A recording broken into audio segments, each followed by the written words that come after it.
Welcome everybody to the A Little Less Fear podcast. I'm your host for the show, Dr. Lino Martinez. Oh yeah.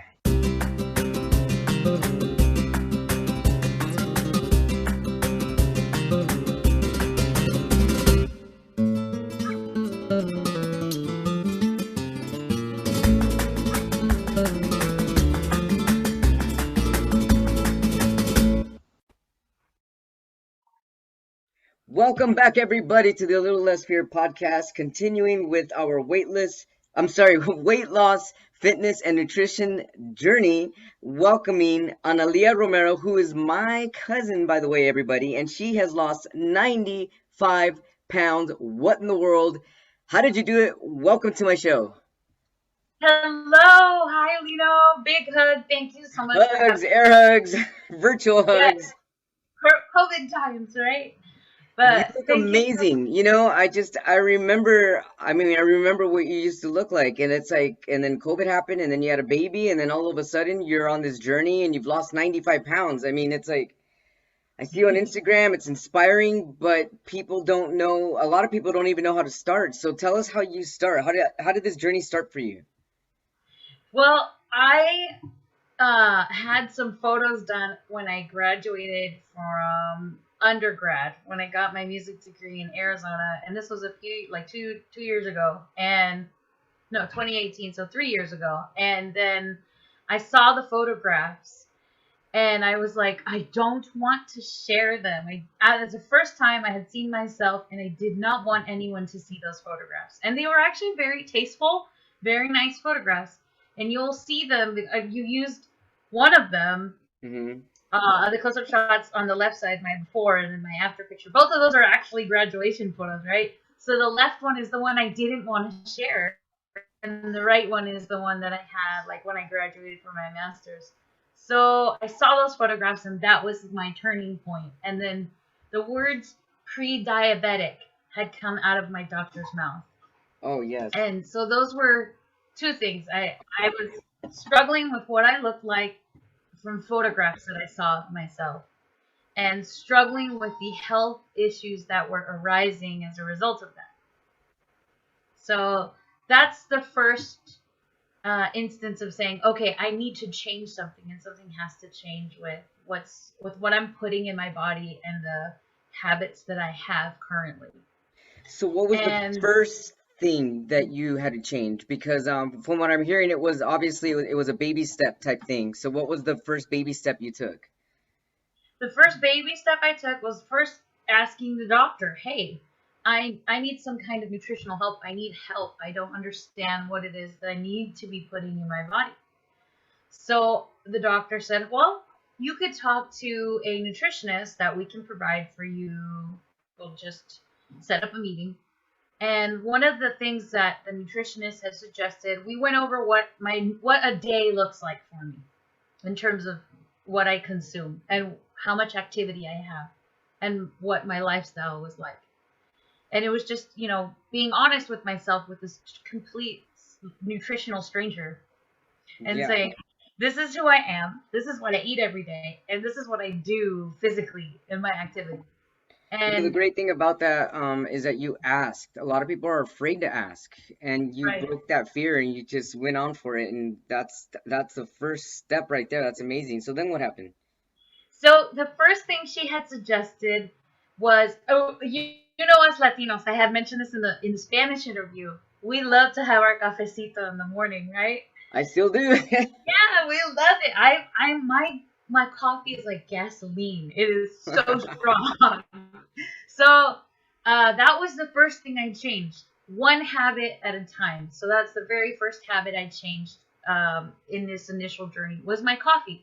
What can I do to make that coffee um, still delicious, but have way less calories and little to no sugar in it? What can I do to my coffee? And so my nutritionist suggested, okay, cut the creamers because they're not, really good ingredients for your body. So just put real milk or a plant-based milk that's not sweetened, and then a sweetener if you absolutely have to have coffee with a sweetener. And you can even put natural flavors like unsweetened vanilla or infuse the coffee grinds with spices, which I was like, what? Like cinnamon and And stuff. yeah, put cinnamon in the grinds, or put Yeah. pumpkin spice in the grinds, or whatever else you want. Just put spices in the grinds, and it'll even smell better, which goes along with taste. So True. that was True. Wow. the first step, and it was like, okay, I can do this 1 or 2 days, and I did that, and then it became 5 days, and then it was okay. Now every day of the week, I've cut sugar out of the first thing that I put in my body, which is coffee, and Wow. then from there, it started to trickle down to other things. Where else in my day of eating can I eliminate sugar and replace it with something uh, that's equally delicious or close to being what I liked to have? So it was a way for me to not have to be overwhelmed of thinking, oh my gosh, there's so many things I have to change in my diet. No, it was just see how this works for 2 weeks with your coffee, and then come back to me. We'll have another meeting. We'll check in, and then we'll see what else we can implement. We'll look at what you ate those 2 weeks, and then we'll talk about that after you just focus on this one thing. Wow. That's great. So it's if you are a type of person that gets overwhelmed easily, don't, right? Just think about one thing you can change. And habits take a while to learn. I've heard somewhere that I think it's like a habit takes something like 21 days to learn. I don't know. Don't quote me on the I'll scientific try it. validity, I'll try the it. scientific validity of I'm gonna that, write this but down. 21 days yeah, apparently it takes 21 straight days of repeating something to to create a create a habit. good habit. To create a good habit, as long as it's a good habit, supposedly. So we started with the coffee, checked back in with the nutritionist, and then it started to trickle out of getting rid of sugar in other places. And then I said, okay, I think I can do this. And the next step after that, I ended up saying, okay, well, now I have some tools. Now I need accountability because I can't always check in with this nutritionist. One, Right. it's costly. So, Sure. my insurance plan at the time wasn't covering nutritionist uh, visits, which I think, this is a whole other topic, but I think a lot of companies should do that for people, I agree. yeah, for people who are struggling and trying to be healthy, even if it's not weight, if it's just nutritional information they need for whatever ails their body. It doesn't even have to Right. be extra weight, it can be anything. So uh the next step I took is I need to have some kind of accountability, and I looked into a few different weight loss programs because there's a lot of weight loss programs out Yeah, I there. can imagine. And, yeah, and And one of the apps too, huh? applications, Yeah.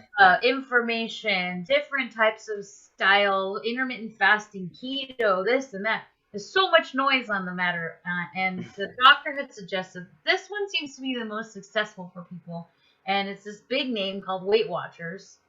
And I had actually done it before and failed miserably, so I had my doubts. I was like, okay, this doctor is throwing this at me again, and I don't know if I want to pursue this again, right? Yeah.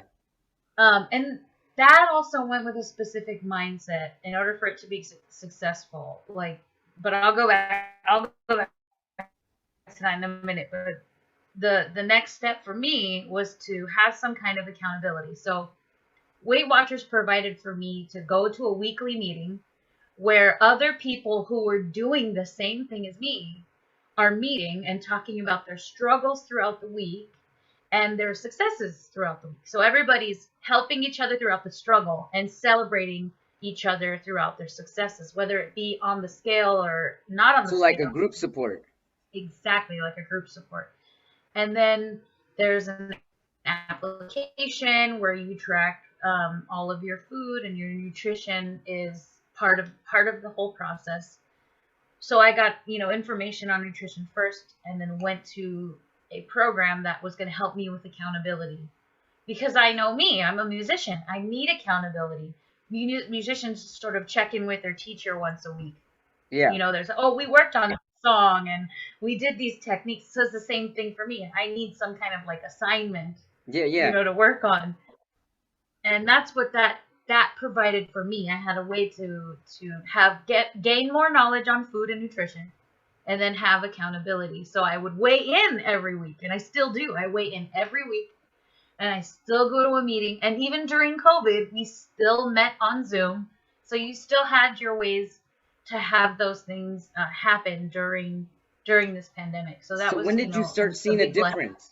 You cut the sugars, and then what happened after you cut the sugars? Literally, the first week when I cut sugar, I lost 8 pounds. It was immediate. Wow, Immediate. 8 pounds in 1 week, just not eating sugar. that's incredible. Now, I had substitutes, and yes, I did eat fruit like that because that is a type of sugar, but it was like measured and things like that.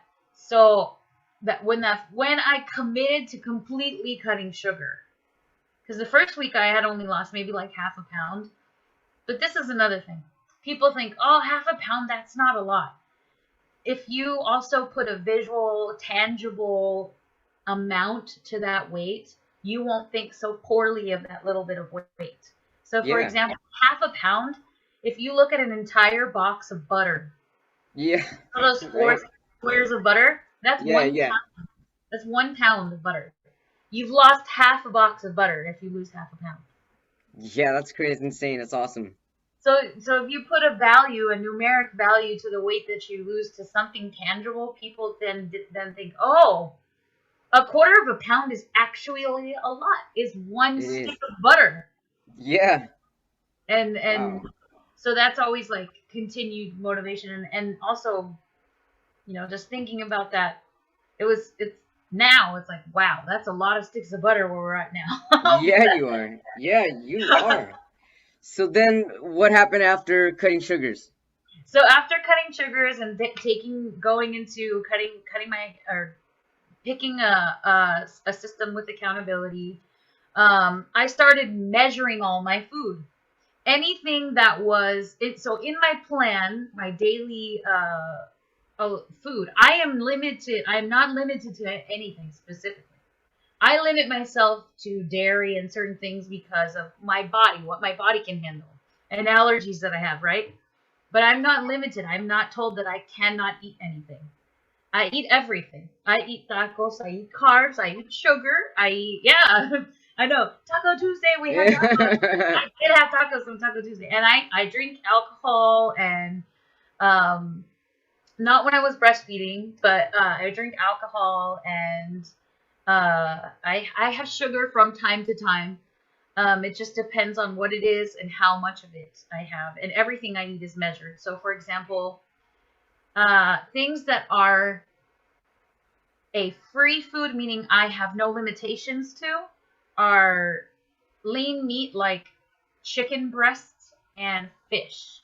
Okay. Now, the information I was given by my nutritionist and my Weight Watchers coach is, well, yeah, you can eat all the fish you want, right? If it's a free food, go ahead and eat fish all day.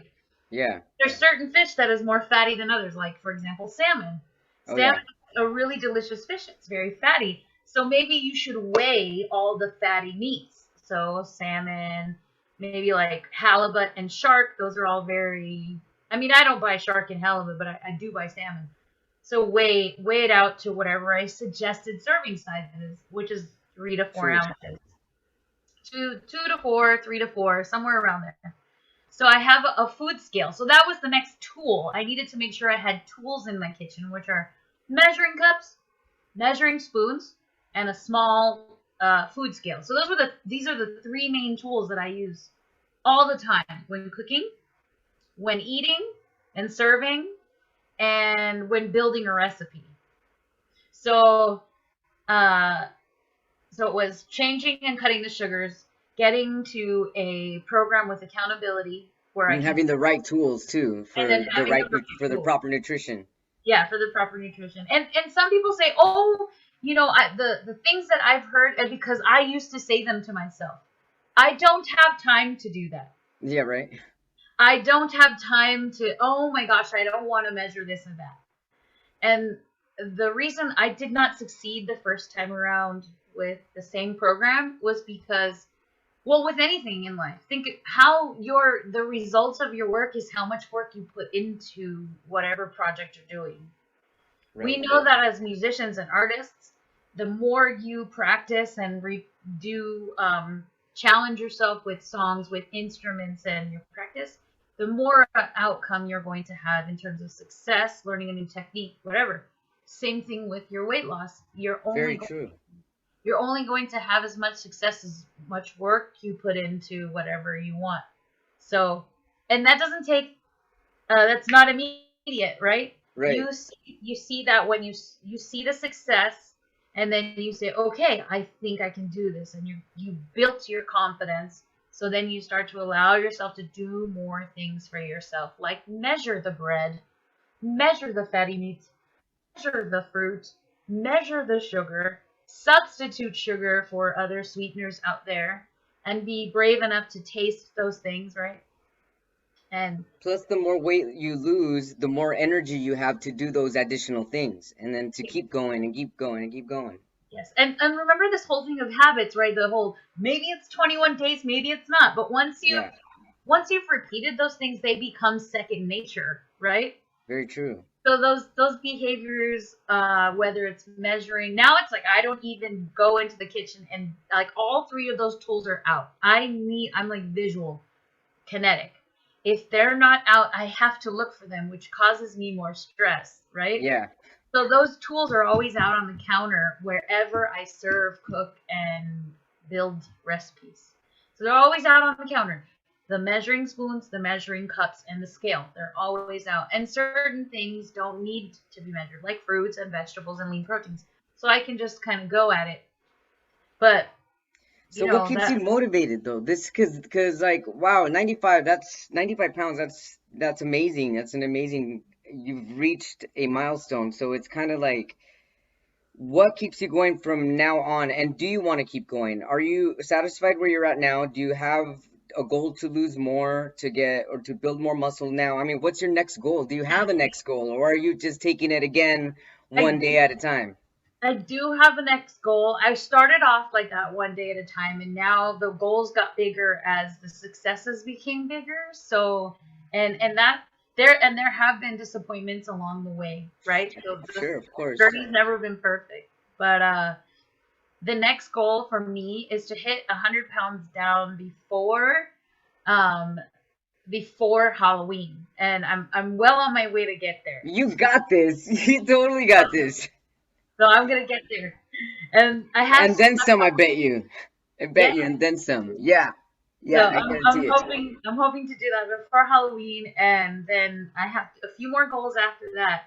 And I think what started off was, like I said, like starting off with the coffee was goal number one, and then it was like, okay, I could do that. Now let's continue that habit, and then add this next goal, and then all this repetitive behavior becomes second nature. So even certain things I don't have to measure anymore, or certain things I don't have to calculate or do on on my application for like my program to like make with food, like certain things I memorize certain recipes, I repeat certain meals. That helps me a lot because there are days where I'm stressed and I want to stress eat because we do Yeah. that, or I want to eat from boredom. I want to sit in the front of the TV and just do this, right?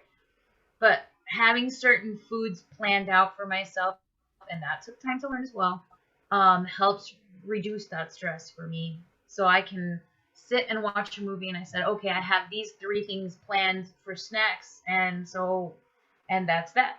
There's nothing So else what do you here. tell yourself when you do have one of those stress days and you kind of just slip? Like, like I had my slipping day. I have like I give myself like a day a week to like just eat Go pizza and crack! ice cream and go all out. Yeah.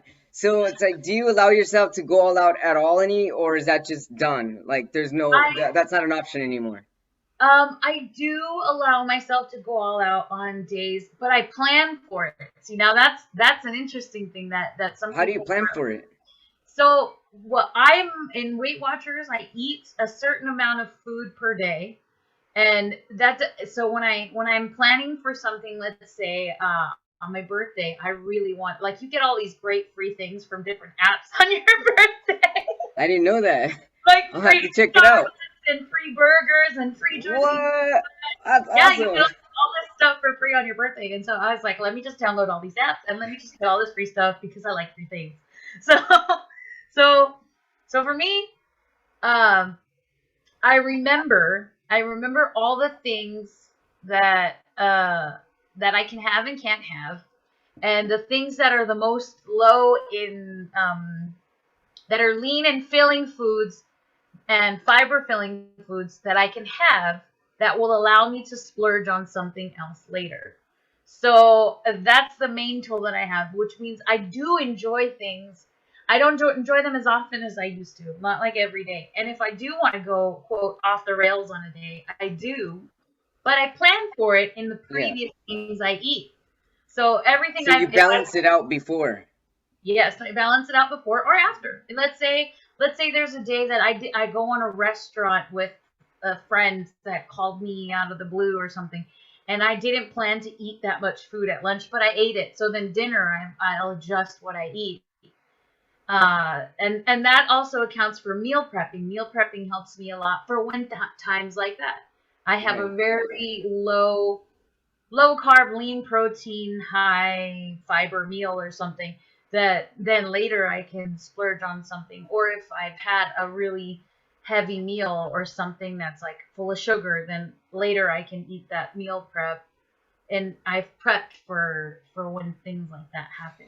So So what about fitness? Are you doing anything about like exercising, or is this simply just nutrition and losing weight? So for exercise and nutrition, for exercise and weight loss, that took me longer because I was like so focused because I love food so much. I was so focused on the food, and I think uh, what I what was easiest for me to start with was walking. I tried to meet a minimum of like I think it was like 6,000 steps per day, and Whoa, that's a lot. That's like 3 miles. yeah, on your own though, like when I would go to the university for my master's, and I had my step counter in my pocket, or sometimes I just stick my phone in my back pocket and count the steps. Just walking around campus and going from class to class, every day I would hit about 7,000 steps. Whoa. So it would be like just going and doing that, and then the nights that I had rehearsals with my salsa group, I wasn't sitting down, so Right. I go way past like 10,000 steps dancing. So, just making sure that the step counter was on, and if I was missing steps that day, I'd take the stairs somewhere or whatever. And then, so that was step one. And then just making sure, I mean, we have pools where we live, and I am so not a runner. So I love swimming. So swimming is really easy because I Yeah, I'm can, not a runner either. oh gosh, don't make me. And plus, like Don't LA make heat, me. yeah, LA heat, no thank you, right? Yeah, no way. But swimming is So nice. swimming is nice, right? You can relax in the pool, everything. Okay, so you go and swim, and you've done activity for 30, 45 minutes, and you don't even know, or you can even just do light stretching and small things with your arms or whatever. Um, so walking and swimming have been really fun, and just playing music and dancing like along with the steps is like step counting slash cardio. So those were some really fun things. And sometimes I would like pick Zumba on you can do Zumba on YouTube or find free Zumba classes. There's even people who do Zumba for free on live feeds like on TikTok. Oh, that's awesome. Yeah, so like those are really fun because you get to like see famous people on TikTok, and then you get to follow their Zoom class, and it's like live. So So how often do you participate in like physical activity? right now, I'm always counting my steps. So every day I've either got my step counter in my pocket, or my step counter on my wrist. And so swimming right now that it's hot here in SoCal, I do it like twice a week. And then Zumba, depending on how much time I have with the baby, I'm doing that like 3 times a week. So counting the swimming and Zumbas, maybe like 5 days a week for some activity.